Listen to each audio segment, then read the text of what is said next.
welcome to Good Games Spawn Point, the show for gamers by gamers. I'm Hex. And I'm Bajo. And I am D.A.R.R.E.N. Coming up in the show, we sneak and steal our way through the sci-fi scenarios of Volume.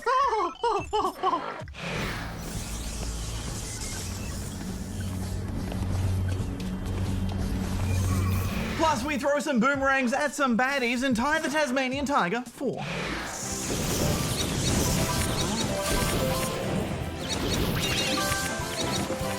Did you know the Tasmanian tiger, or thylacine, was an Australian carnivorous marsupial that actually became extinct in 1936? Yes, it kind of looked like a dingo, but then it had a pouch like a kangaroo. Ah, nice animal facts, you guys, but how about a test of our gaming knowledge? Affirmative, Bajo. Boot up your brain cells, Sportlings. It's time for D.A.R.R.E.N's Challenge!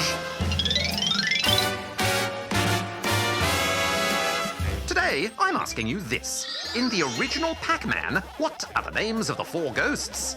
Answer at the end of the show. Some retro trivia, Darren. Yeah, well, we've got the whole episode to think about it, but now it's time for Goose, who's got some news for us. Affirmative. Thanks guys, Goose here with all the gaming news from around the world. Ever wanted to visit a video game version of Disneyland? Well, you're not alone. Games publisher Ubisoft is planning on opening a theme park in Malaysia in the year 2020. The 10,000 square metre indoor park will house rides and attractions based on all of Ubisoft's games and characters, from the colourful Rayman to the bouncing beats of Just Dance. If only Ubisoft held the rights to the game theme park, then they could build a theme park. Speaking of building things, over the last year, 25 Minecraft players have been busy making a 3,500 by 2,500 block recreation of the Shire from The Lord of the Rings. The team, which includes an actual geologist, has gone for realistic accuracy based on Tolkien's own descriptions and drawings. Beautiful work. And that's all the news for this week. Back to you guys in the studio. Thanks, Goose. Struth Cobbers, the dinky-die Aussie icon Ty the Tasmanian Tiger is back. Oh, crikey, Hex. I was worried that Ty had become extinct like the real Tasmanian Tiger because it's been almost a decade since his original trilogy. But he's got a True Blue sequel now, and it's called Ty the Tasmanian Tiger 4.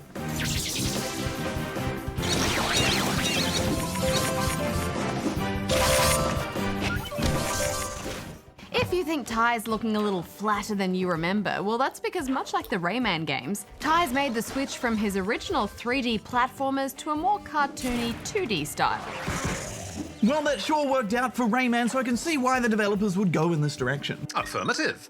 Ty and his bush rescue friends are called to action when the opening of a new Thunder Egg Museum erupts in disaster, with the entire museum sliding down the hill towards a children's hospital. It's a shame the story setup is so basic. Some voice acting and animation would have made it a lot more fun to see the Aussie heroes back in action. Although, thankfully, the game itself starts off with plenty of excitement. Yes, you need to get up to speed on Ty's moves with plenty of hustle so you can stay in front of the museum. But all you really have to get to grips with is jumping and tossing his trademark boomerangs, so that's easily done. Well, he may not have many moves to master, but he does have the ability to switch to different boomerang types. Switching from his regular boomerang to the blazerang lets him set things on fire and melt ice walls. Although I must say having ice walls in Australia is highly illogical. Yeah, how would you even build ice walls? I mean, your hands would just get so cold and they'd stick to the ice. Crazy. I think he was talking about our climate being too hot, Bajo. Thankfully, the enemies fit the Aussie theme better, with lots of frill-neck lizards and even oversized garden skinks packing cricket bats. Although I did find the enemies and the action just started to feel a bit samey. Yeah, me too. All those lizards are just so easily knocked out with your boomerangs that it all began to feel a little bit like busy work. Speaking of busy work, the game has a bewildering number of collectibles. Rare items like apples and koalas are tucked away in harder-to-reach locations, although the game litters levels with opals. Ah, so many opals. Yeah, they act as the game's currency, so you need to collect them to unlock new characters and boomerangs. But unfortunately, you literally need to collect thousands to unlock better boomerangs. Yeah, trading thousands of gems for a single wooden boomerang just feels a bit silly to me. And like you say, Hex, the game does get a bit samey. Even when I unlocked extra characters like Ty's girlfriend Shazza, her moves were identical to his. Where is the variety? Well, they do have some side missions where you have to race against the clock and jump through checkpoints, and there are objectives like helping your bush rescue friends to safety or plugging up leaky dams. But alas, there aren't any big shake-ups that really change the gameplay like we've been accustomed to in first-rate platformers like Mario and Rayman. Yeah, I was pretty disappointed, to be honest. I mean, it's not a bad game as such, but it does feel like the TY cast of characters have just been injected into a very generic and dated platforming template. Plus, the game crashed on me a couple of times and it deleted all of my progress. Oh, my thousands of precious opals, gone! Guys, I really wanted to welcome back TY, but this missed the mark. I'm giving it 1.5 out of 5 rubber chickens. Well, it is quite cheap, so if you really are keen on TY and his bush rescue gang, then you might get your money's worth. But I agree, this feels like a really big step backwards for the series, so I'm giving it 2 out of 5 rubber chickens. All right, I'll see you two in a bit. I've got a game developer to interview. Whoa, what again? How come we never know about this? No, he keeps secrets from us. So secretive. We have a very, very special guest on the show today. It is Matt Soley, who is the producer on Disney Infinity 3.0. Welcome to the show, Matt. Oh, it's great to be here, Darren. Thanks for inviting me. Oh, it's great to have you. Now, before we begin, it's just a formality, but I must scan you for noobishness. Scanning. Scanning. You managed to resist my scan ray. Oh, I'd say that counts as a pass. Thank goodness. So, this is the 3rd Disney Infinity game. What is new this time around? I understand that Star Wars is now a big part of it. Oh yeah, Darren, a huge part of this game. So in Twilight of the Republic, you get awesome lightsaber combat and force powers. Inside Rise Against the Empire, it's all vehicle-based. So you get to like fly X-Wings and the Millennium Falcon and snow speeders. And then we also have Inside Out, which is a classic 2D platformer where you get to go through and experience all these cool mechanics like gravity and all that with all 5 of the emotions. Tons and tons of stuff. And you know what the best part is? What is the best part? All the characters can go into all the Star Wars playsets. Now, this is a big breakthrough for Disney Infinity, isn't it? It's a huge breakthrough. It's the first time we've ever done it. Now, being a world-famous robot, naturally, I expect to have a world exclusive in this interview. Could you give me a world exclusive? Of course I could. Actually, it's an interesting fact. So remember the AT-AT walkers in Empire Strikes Back? Oh, of course.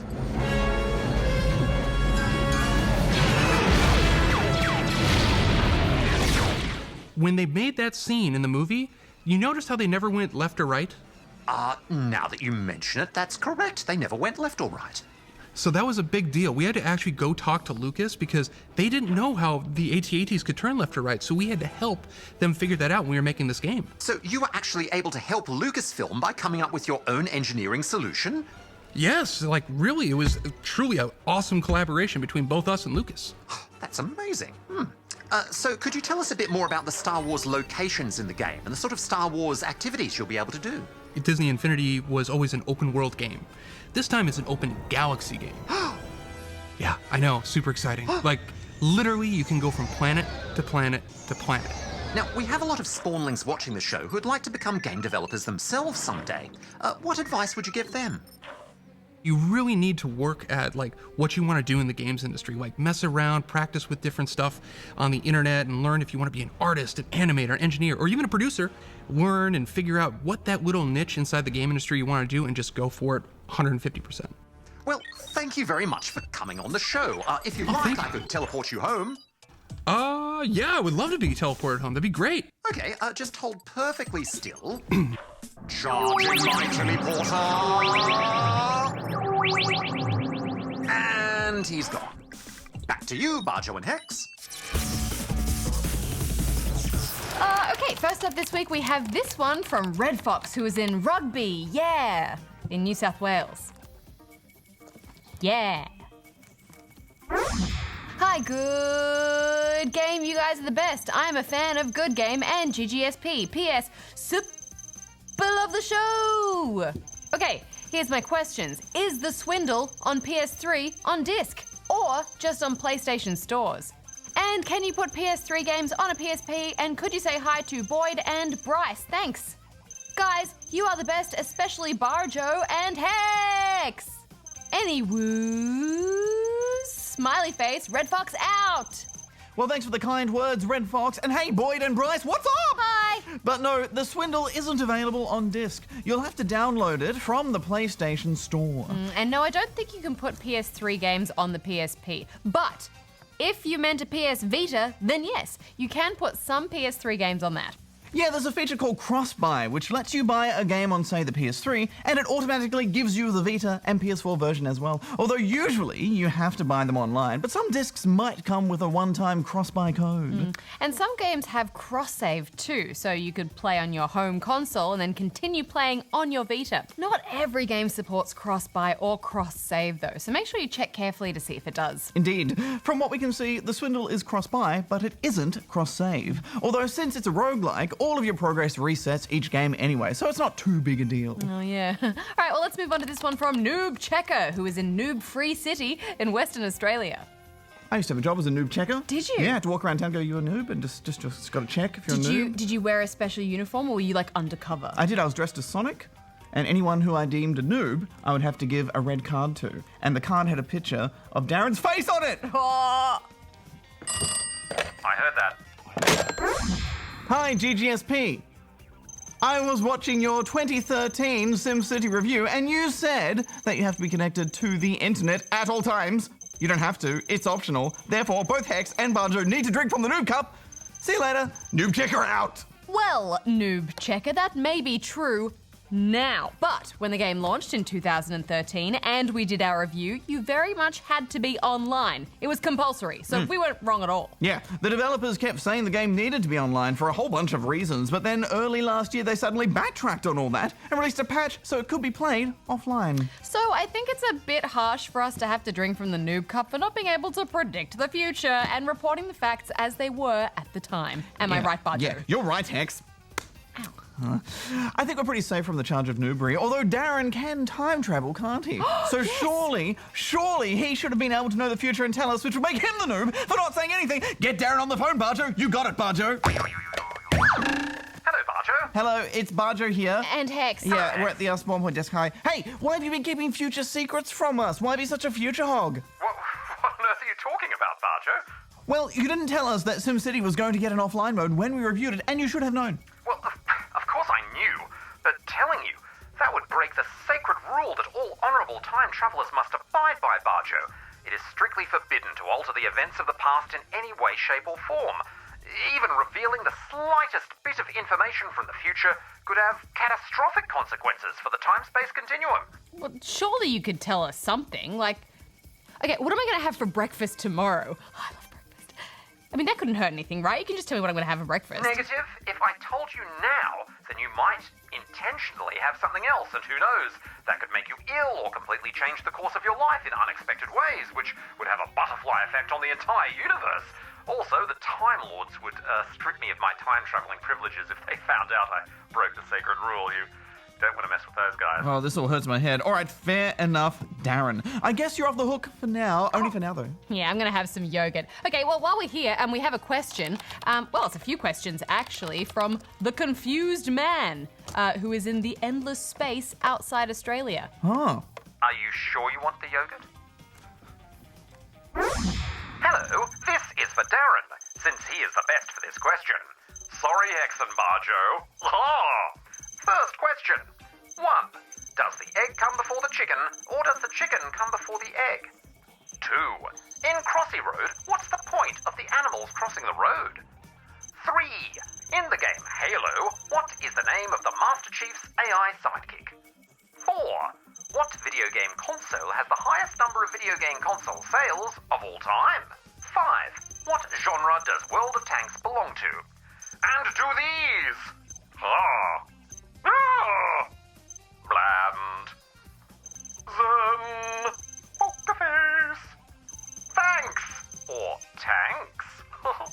Sorry if long. Thank you for your questions, confused man. 1. The egg came first, since egg-laying animals existed before the chicken evolved. Also, the animal known as a chicken would have evolved from non-chickens, so the first chicken would have emerged from an egg. 2. They crossed the road to get to the other side and get a high score. 3. The AI is called Cortana. 4. The best-selling console ever was the PlayStation 2. at approximately 157 million consoles sold. And 5, World of Tanks is a multiplayer action game. Well, I guess you answered all of that. Thanks, Darren. Anytime. Goodbye. He's a question answering machine. Yeah, the new machine. All right, well, let's move on to this one now from Adam, who is in Melbourne, Victoria. Didn't even hear me. Hi, my name is Adam, and can you really create any level in all Mario games ever made in Super Mario Maker Wii U? And Darren is not a noob, and try this. Yee! Yee!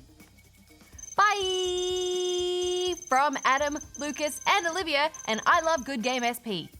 Well, no, Adam, you can't create a level from every Mario game ever. You can only make 2D Mario levels, so you won't be making any Mario 64 style levels or any Mario Galaxy levels. And there are only 4 different styles of 2D Mario available too. So you can choose between the original Super Mario Bros., Super Mario Bros. 3, Super Mario World, or new Super Mario Bros. Styles.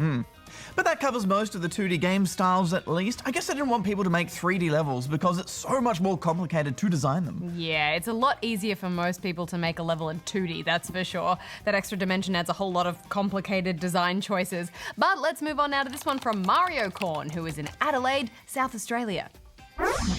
In the Star Wars special, Bajo said there isn't going to be a new Star Wars The Force Unleashed 3, which is wrong. They're supposed to get released in 2016, so Bajo was wrong. Ha ha. Oh, Bajo, welcome to Wrongtown, population U. No, Hex, I'm not in wrong town because I don't know where Mario Corn is getting his information from, but Force Unleashed 3 has most definitely not been announced. In fact, if a Force Unleashed 3 comes out next year, I will eat my hat. You'll eat your hat? What Yes, hat? I will get a hat and I will eat it. All right, well, I'm going to hold you to that. So, Mario Corn, if you're right and The Force Unleashed 3 actually comes out next year, Bajo will have to eat some hat of his. Yes, the whole hat too, not just a little bit, the whole thing. It might be made of cake though. Wait, what was that last bit? All right, let's move on to this next question here, and it is from Tommy in Sydney, New South Wales. Hi, what does the X, Y, and Z in Minecraft on the map? Please tell me. Well, Tommy, those numbers are the coordinates of where you are. So if you build a house at a certain set of coordinates, you can write them down and use a map to find your way back no matter where you go. Yeah, so X represents how far east or west you are from the origin point, Z shows how far north or south you are, while Y shows how high or low you are in the world, and each number represents one block. You could also use these coordinates to maybe tell someone where a cool spot on a seed or map is, or to find something that someone else has found for yourself. Well, there you go, and that's all the time we have for this week, but if you'd like to ask us something, then you can go here and send it in. Back to Studio Hex. Yeah, let's go. What kind of hat should I get?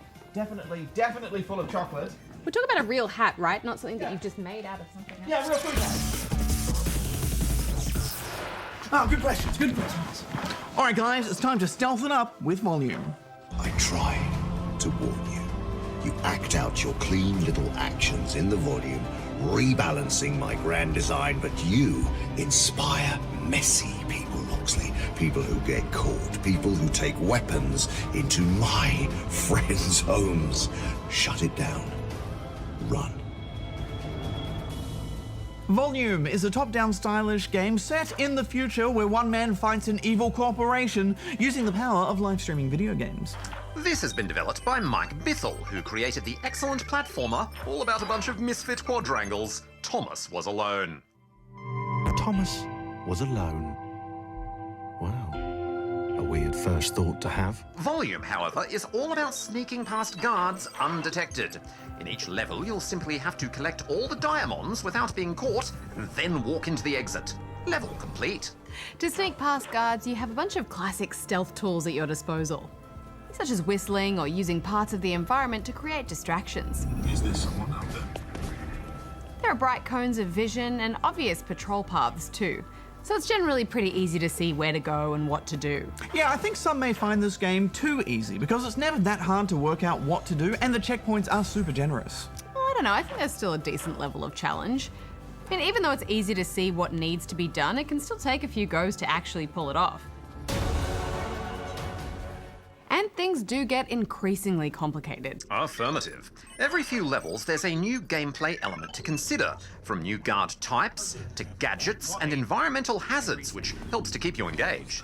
Some gadgets feel pretty overpowered though, especially since guards are quite predictable and can be easily outsmarted.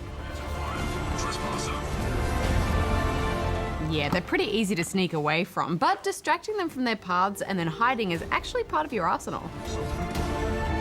And I liked how sometimes things will go horribly wrong, but somehow you manage to twist and turn those disasters into some cobbled together success. What about that music that plays when you get spotted, Hex? Oh, I did not like it.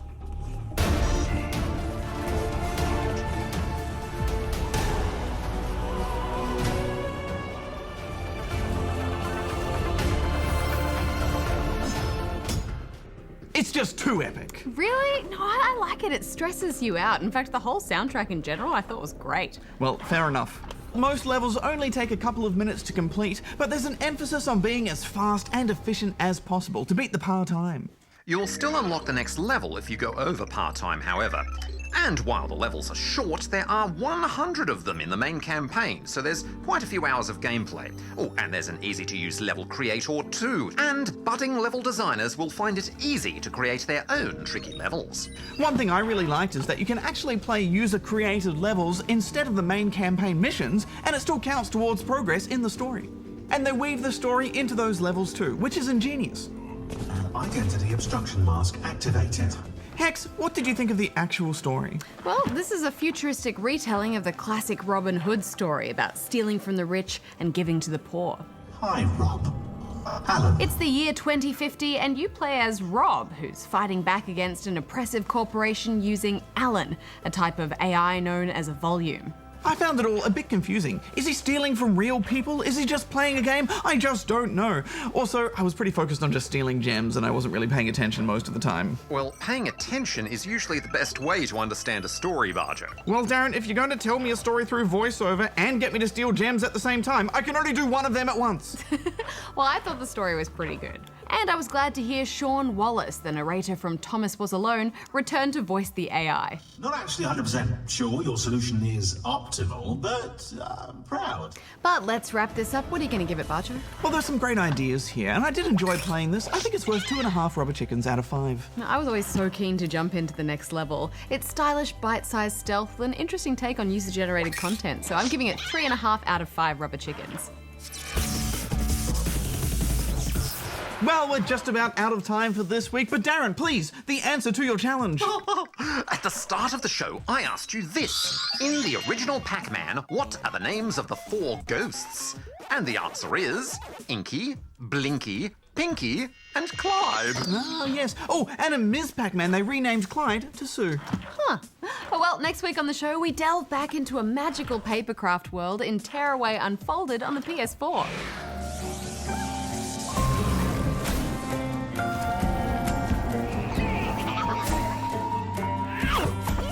Ah, so pretty. I loved it on handheld, so it'll be really interesting to see what they've done for a big console. Oh, have I ever shown you my origami collection? Origami? Darren, I did not know that you made origami. Oh, well, yeah, it's all in my Darren cave, and I don't really like humans going back there. No, we know that for sure, Darren, but please can we see some of your origami? Oh, next week, Hex, next week. All right. Well, until next time, may all your games be good ones. Hex out. Bajo out. Darren out. What kind of things do you make, Darren? Oh, I like to make polyhedral solids. Oh, one time I made a rhombi-truncated icosahedodecahedron. A rhombi They're my favourite. How many faces does that have? 62. 62. Affirmative. They're adorable.